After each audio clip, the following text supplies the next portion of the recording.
Namo tassa bhagavato arahato samma sambuddhassa. Namo tassa bhagavato arahato samma sambuddhassa. Namo tassa bhagavato arahato samma sambuddhassa. Buddhang dhammang sanghang namasami.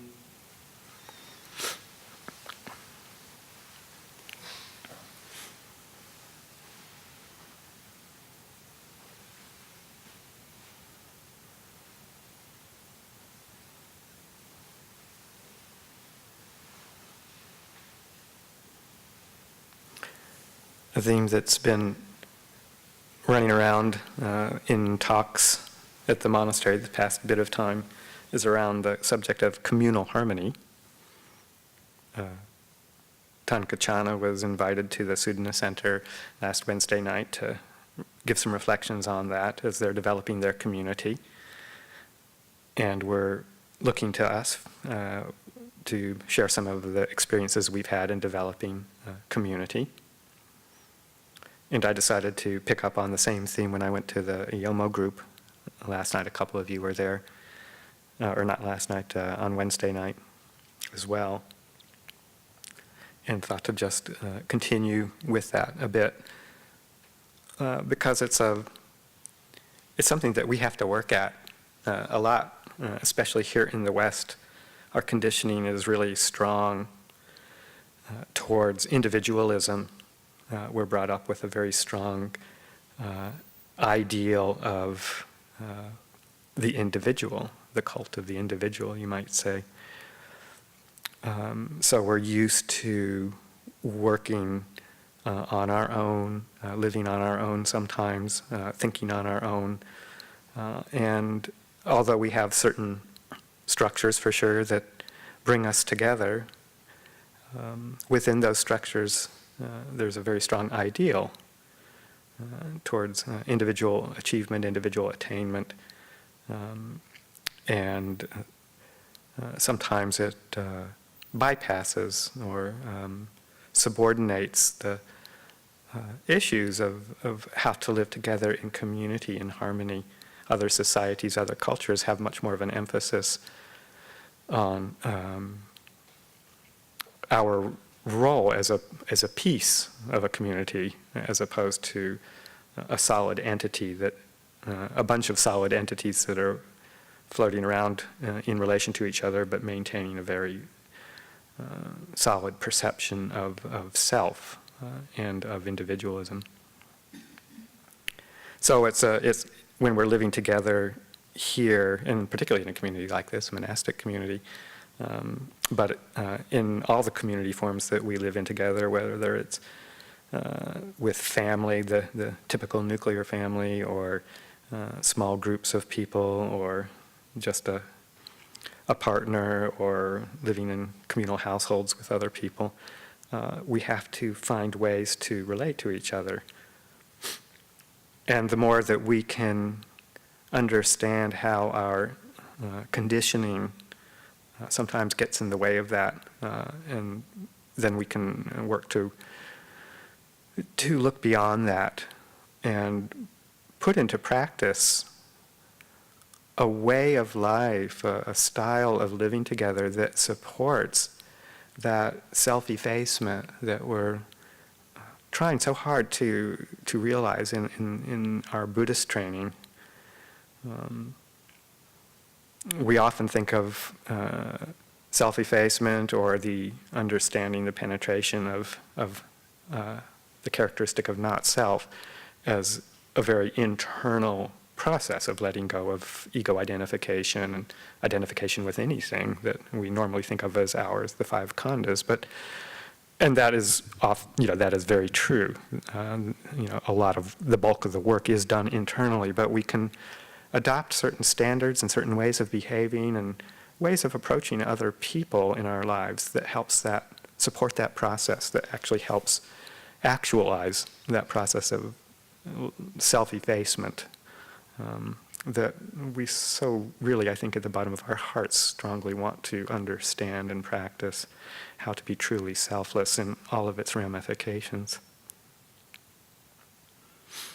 So this is an aspiration, and it requires attention, careful attention. The Buddha talks about communal harmony, harmony in society in many different ways, in groups, and one of those, I think both Tankachana and myself were using some teachings that came out of a certain fairly major incident during the dispensation of the Buddha, the very famous quarrel at Kosambi, where a group of monks living together became very divisive and quarrelsome over a fairly small Vinaya issue, question, and developed a conflict to the point where it was moving towards schism. And the Buddha was called in, or became aware of this, and wandered to the area to try and help resolve it. And one of the teachings he gave was about communal harmony through the reflection on what he called the Saraniya Dhammas, the principles of cordiality. And there are several recensions of that, and the one in this particular Kosambian Sutta, the Kosambians, was the particular 6 principles of cordiality. And many of you are familiar with them, and I'm just going to mention them and spend some more time, which I didn't spend so much time on the at the Yomo group on the 6th one, the last one, in more detail, because it's particularly useful for the monastic community here. But before I even move into those, I just wanted to mention one of the strong qualities for communal harmony that's mentioned in one of the other teachings, and that was just one of the points that came up after the Buddha left this particular situation because they didn't listen to his advice, so he ended up just departing. And after he did that, he came across a group of monks who were living very harmoniously and well, practicing well together. And he asked them, what was the basis for that? What was the basis for their communal harmony?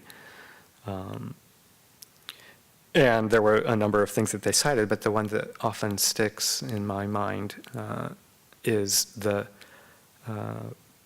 practice that they had of trying very hard that setting down their own particular preference or their own particular opinion or view about something in deference to the other members of the community. So if there was any slight difference of opinion or way of doing something, the reflection would be, well, why shouldn't I set aside what I want to do and do what the others want to do?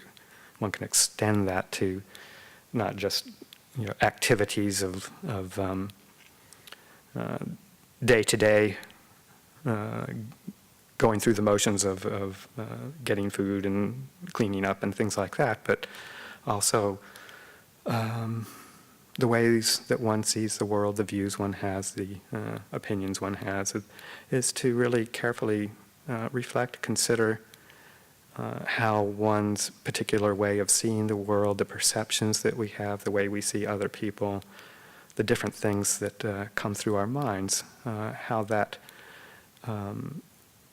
harmony of views is so important in people living together if we want to survive.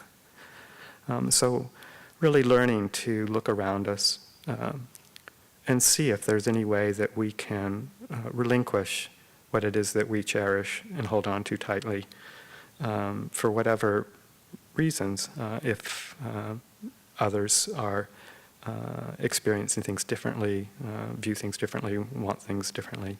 Can we let go? This is hard work. I find it hard work.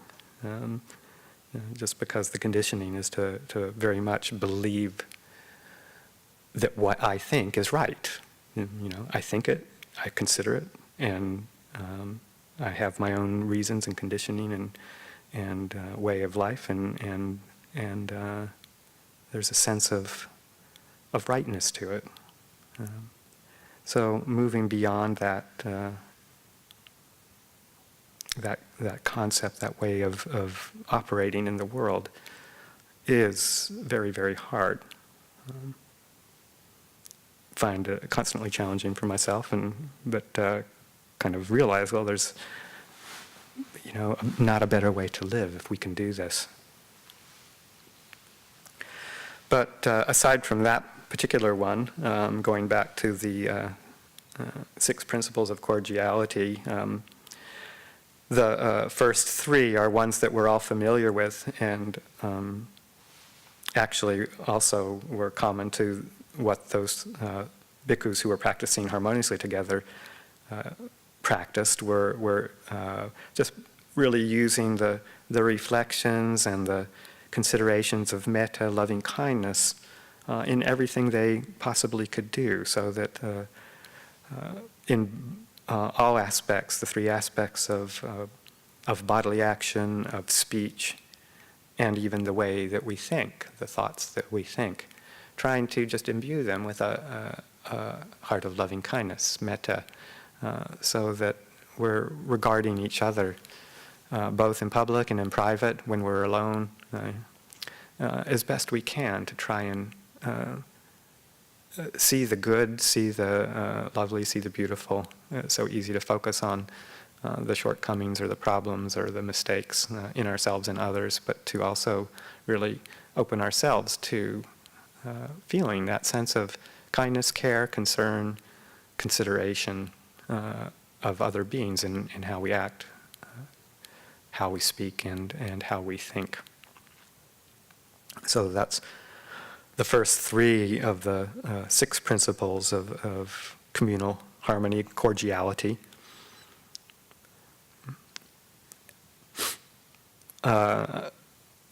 Another one is just sharing in common that view, that practice of virtue, holding to a standard of precepts that are non-harmful, that are considerate of other beings, the 5 precepts being the basis for everybody's practice, and then expanding beyond that, depending on the level of renunciation that you are interested in taking up. But being very careful in how we treat other people, and holding that as a common standard, agreeing with the people you're living with that this is a basic standard to live up to. If we live with people who have different standards that are maybe not as interested in that kind of non-harmful activity in our lives, then it's not going to be as easy to maintain a sense of agreement and communal harmony. So we have to have a basic standard of conduct that we do agree on. Another value, principle of cordiality, would be that which is attuned to generosity, to giving, to always sharing whatever it is that we've received in any way that we can, to make sure that those who have received less get their share of what's needed, what's useful, what's been given. There's, for all sorts of reasons, inequities in how we come across material gains. And our society, again, is particularly motivated by that economic competition factor. And one can say that there's some values in that particular economic model in terms of prosperity. And one can also see the incredible discrepancy in how those requisites are distributed through different means. And not having a very strong social model in our country, we have to maybe rise up to our internal values more. And maybe in some ways that's good if we can really develop that sense of generosity because there is such a wide level of disparity. If we can really rise up to that and do our best, then that brings up a lot of joy, peace, and harmony in the mind. And the more equitable our sharing of material gains are with the people around us in whatever way it happens, the less conflict, competition, and increase in communal harmony we should experience. So looking around us, even, as the Buddha says, even the contents of our alms bowl, sharing, don't underestimate the value of sharing, giving, generosity.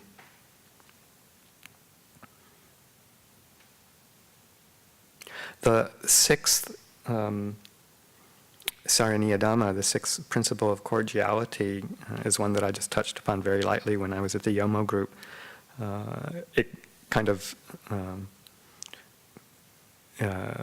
goes into a number of other considerations or reflections that are particularly useful in a community like this one, monastic community. And it's basically the importance of sharing a common view, sharing, or in the Buddha's words for this one, sharing the view that is noble and emancipating. Basically pointing to the fact that this kind of community needs to have a very strong agreement of what it is, why it is that we've come together. Any community of people, any grouping of people can benefit from having a sense of a common goal or a common purpose that's well defined, well articulated, discussed, and refreshed over and over again. And for a community like this, a Buddhist monastic community, that sharing of essentially the first of the Noble Eightfold Path, the path factor of right view, is that which binds us together, that which, if we understand it and can penetrate it as a group together, leads to an incredible cohesiveness and sense of harmony. And he says, actually, of all the six of the Saraniya Dhammas, this is the most important. So the right view, having the view in common with each other, goes, mostly pointing towards probably the transcendent right view of completely and fully understanding the Four Noble Truths, the truth of dukkha, the fact that there's a cause and the potential for complete cessation, and a path that leads to it, and how important it is to cultivate that view within ourselves in this community as our common basis of understanding, so that the mundane aspects are important as well, particularly in terms of gaining a sense of inspiration. There's many motivations for why people come to monastic life or come to spend time in a monastery. And one of them, to ensure the community harmony, is really finding an inspiration in the teaching. Sometimes people come to escape difficult circumstances, wanting to get away from it all. The world around us seems to be caving in, and we think, let's go to the monastery. There's a place where I can be at peace and not have to experience all of these difficulties. Tansu Hajo got when he was acting as guest monk, he got a inquiry from someone whose life was essentially falling apart and was experiencing a lot of dukkha in the realm of breaking up relationships and other things, and was expressing that particular kind of desire to come to the monastery and just get peaceful and these are my words, but kind of probably just float around in bliss for the rest of his life. And our recollection or our reflection based on that was, well, based on my experience, the monastery isn't a place where you come to get away from all that. It's a place where you come to invite it into your life, inviting the crisis rather than trying to get away from it all. Because this kind of community, this kind of practice is such a container that it brings up all of these things that we'd rather not look at. So this is the place where we have to come to see all of our obstructions and see all of our difficulties in how we relate to the world. We can't escape from them here, and to do that we need to have this sense of inspiration that there actually is a way out of all of that through this internal restructuring, this internal perestroika, if you will.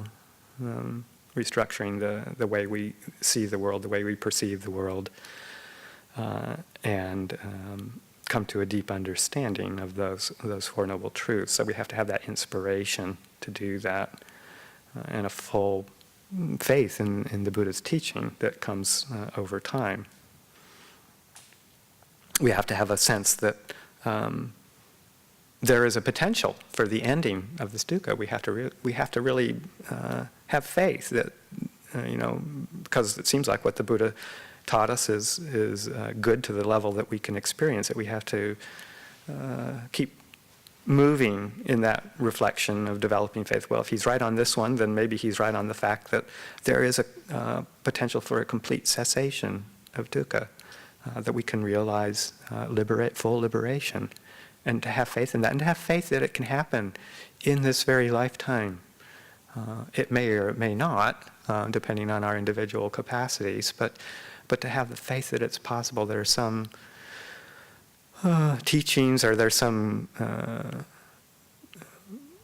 communities of Buddhist monastic practitioners in these day and times that don't feel that that's possible, that the best we can do in this in this declining era of the teachings, that the best we can do is just make merit for the next time that a Buddha appears in the world. But our teachers never believed that, or never taught that, to realize that this human potential, we have it right here and right now in this very lifetime, if we continue to sow the causes and conditions for that.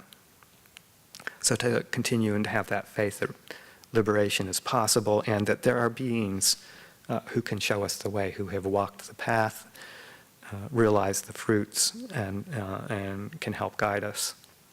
So that's part of right view that we need to have. And then, of course, the very important aspect of right view of the fact that karma is a law that governs in some ways how we experience the world, that wholesome intentions leading to wholesome actions give skillful, wholesome results, and vice versa. Unskillful intentions, unskillful actions lead to unskillful results. So that the efficacy of karma gives us this basis for being able to say what I do makes a difference, that through appropriate attention I can steer my actions of body, speech, and mind into wholesome conditions that will help us, support us on the road to liberation. So faith in the law of karma is very important.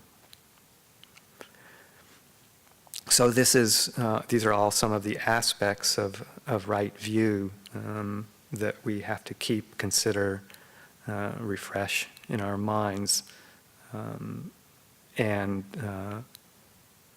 adopt in a sense as a community, and agree on it and reflect on it and learn from each other, from all of the teachings that help to define it and support it.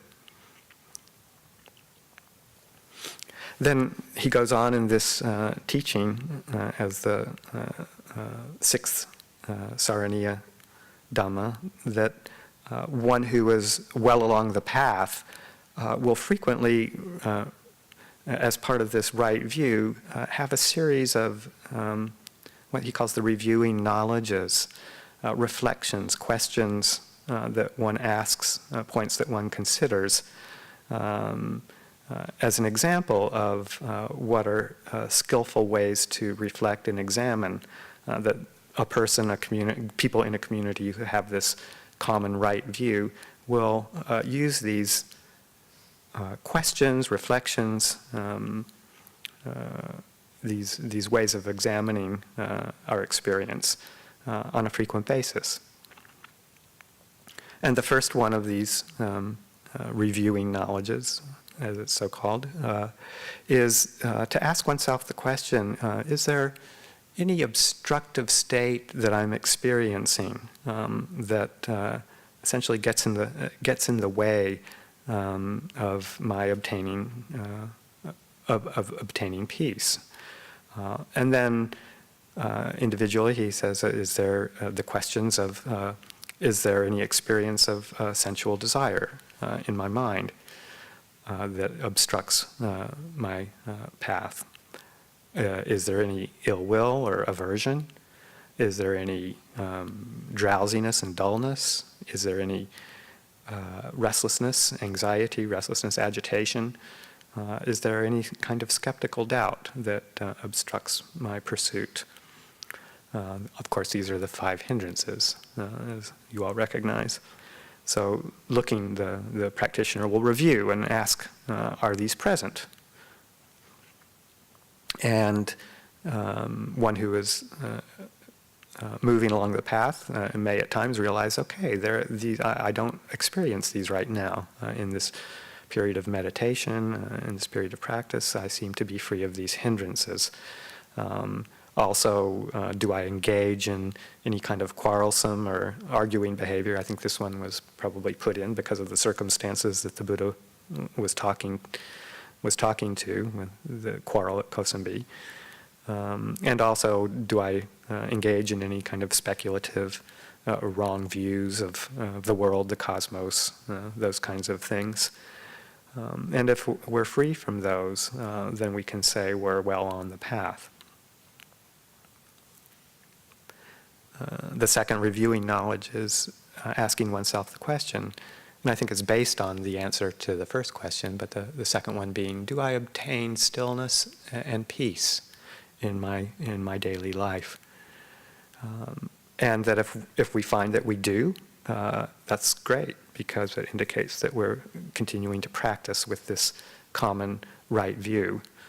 And practicing with the mind that has reduced hindrances, or at least is moving in that direction, so that we acknowledge, appreciate, cultivate these moments of stillness, these moments of peace, realizing some of the fruits of the practice, particularly the samadhi aspect of the training.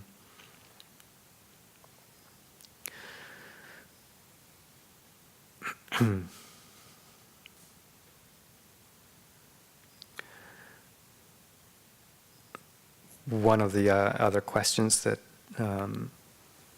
we can ask ourselves is an interesting one. It's to ask ourselves, is there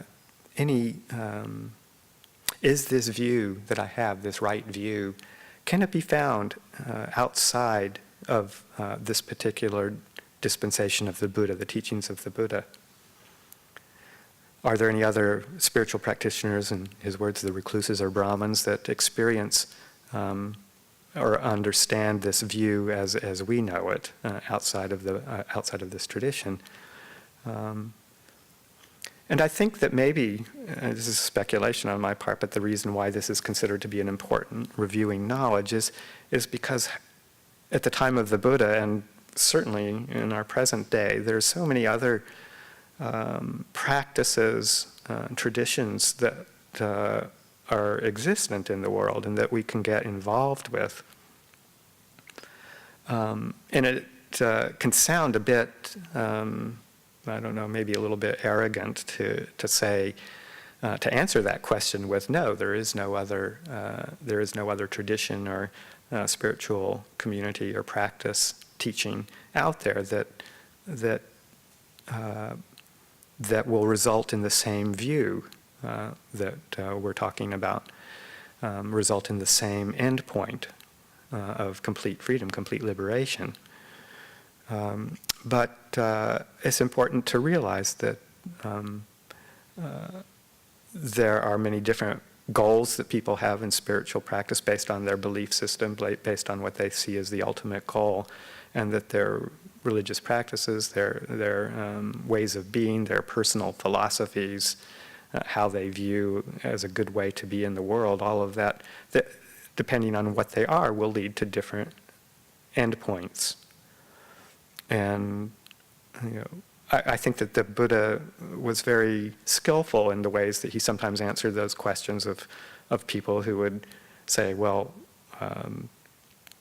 can there be other traditions that, with different practices that realize the same thing, kind of like many, we often hear these days, many paths leading to the same top of the mountain.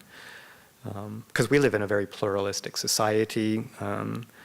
We value harmony in over many different religious traditions. We value being able to speak with each other and discover commonalities. So we don't want to be divisive. We don't want to segregate ourselves and say we're the best.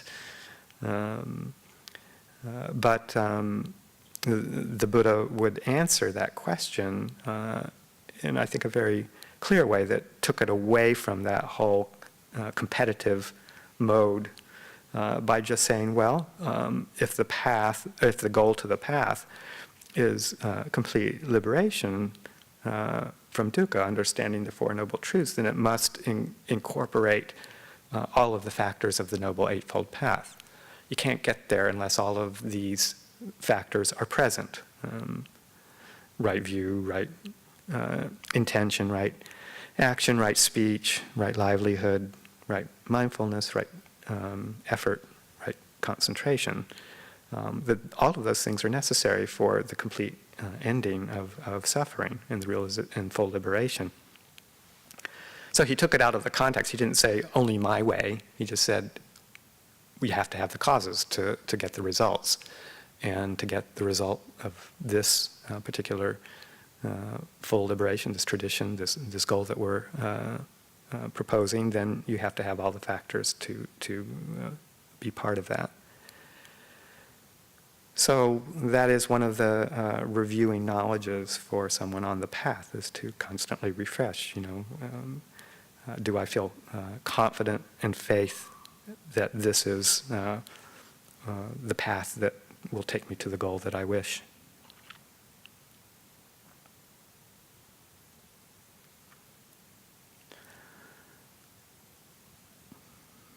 Another one of the reflections would be that one acknowledges at this level of training that one is still capable of committing an offense against the training rules, sometimes by defilement, but sometimes by lack of mindfulness.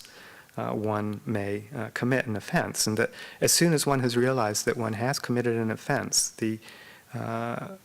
it's almost a necessity to confess it immediately, to bring it to someone's attention, to acknowledge it, and to bring it to the fore. In a sense, this is a very full development of the qualities of hiri and ottappa, conscience, concern. To the heart flutters when there's been a intentional or unintentional transgression that may have caused some difficulty or misunderstanding or harmfulness, and one wants to rectify that quickly and make a resolution not to do it again. So that's a hallmark of somebody who's on the path and using these reviewing knowledges.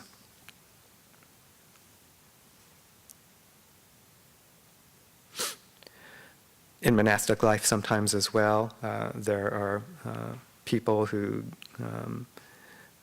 have many duties, have many responsibilities for the monastic community, and Also, this is very applicable in the household life, lots of duties towards family, job responsibilities, ways that keep us very engaged in the world around us.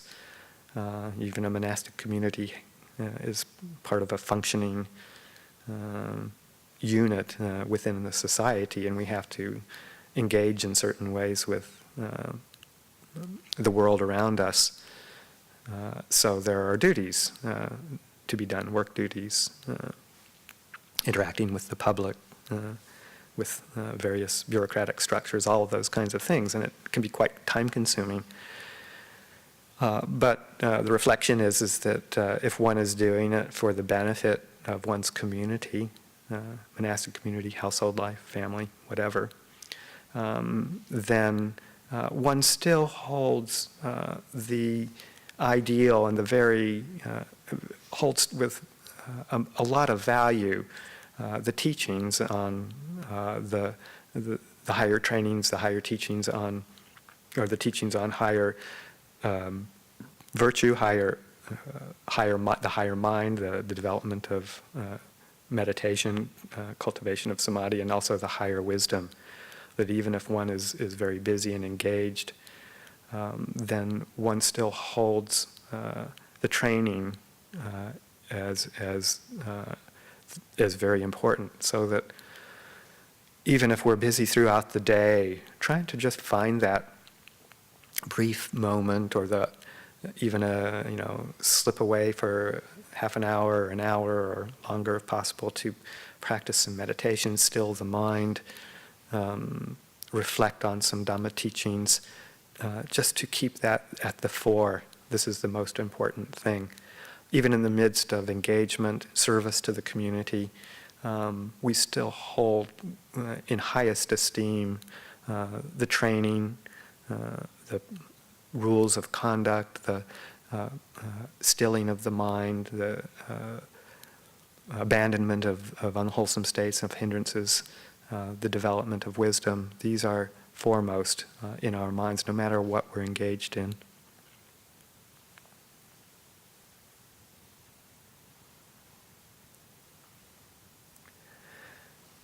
And the next reviewing knowledge is one around the Dhamma. Do I take advantage of the teachings that are available? We have teachings here at the monastery. We have the internet that brings us so much information, for better or for worse. But if we use our attention carefully, we can find the good stuff and really hone in on that and use that. And when we do have the opportunity to listen to Dhamma, do we listen with eager ears? Do we pay attention? If we're feeling drowsy, like on a Sunday afternoon after a big meal, do we try and rouse ourselves as best we can? Do we bring our energy to the fore, to, even if it's a boring talk, and some of them are, even if it's a boring talk, can we find something that's useful in it, some useful reflection, or something that I can bring into my mind, even just one little nugget, to help uplift the mind, to help inspire it, to bring me into this right view that will lead to harmony with with people that I'm living with. So listening with eager ears, being attentive.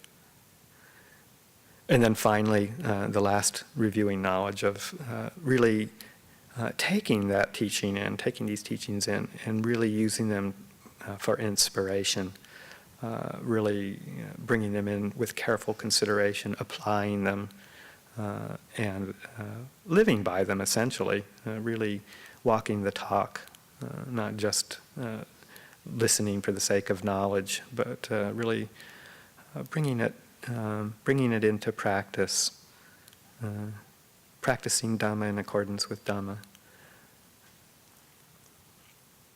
And again, not getting distracted, keeping that as our prime goal, where we want to go in life. So these are the reviewing knowledges, the sixth saraniya Dhamma, the principle of cordiality, and this being, these reviewing knowledges being that which conjoins with and upholds this common right view of how we want to live with each other. And we need to have this commonality to maintain harmony. So just to really emphasize that giving up one's own attachment to one's own way of doing things is being so important, practicing loving kindness, body, speech, and mind, generosity, constantly looking for ways to give and to share, having a set of common moral values, non-harming, and sharing a view that is noble and emancipating with each other, will all form a basis for a harmonious community, our harmonious family, and taken to a fuller extent, if applied all over society, we can have a very, it would result in a very harmonious world, should we decide to help make it that way. So I'll just leave that there for this afternoon's reflection.